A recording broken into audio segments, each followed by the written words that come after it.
Komu je lepšie ako niektorým chudákom, ktorým nestačia taxíky, ale rozhodli sa, že to chce niečo lepšie, pohodlnejšie a rýchlejšie? Prečo vyčkávať na obyčajný taxi, keď si môžu objednať rovno lietadlo?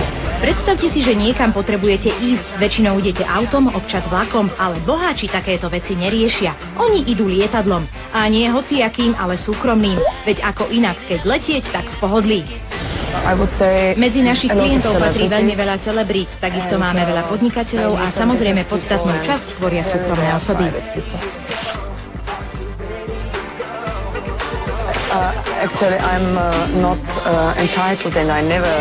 Ja nikdy nehovorím mená našich klientov.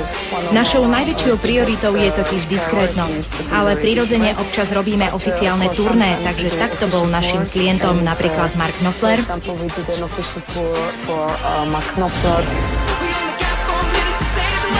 či Christina Aguilera.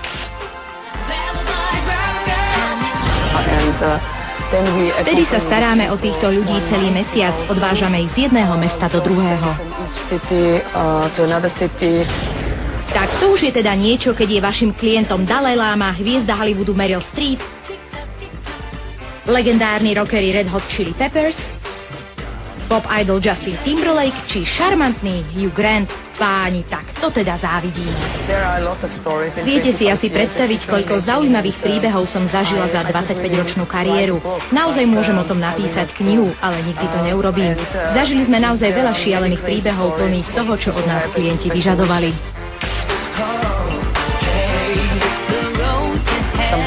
Raz si jeden z našich klientov zabudol svoj notebook a mňa požiadal, že ho chce poslať neskôr druhým lietadlom. Takže v jednom lietadle bol pasažier a v druhom ten jeho notebook. Inokedy sme mali takisto zaujímavého pasažiera. Bol ním len malý pes, nikto iný. A takýchto príbehov je milión. Napríklad o občerstvení. Jeden z našich klientov si žiadal len 5 kg cibule, ktorú chcel nakrájať a tú jedol. Jednoducho stávajú sa aj dosť špecifické veci. Zaujímalo by nás, či sa dá objednať všetko.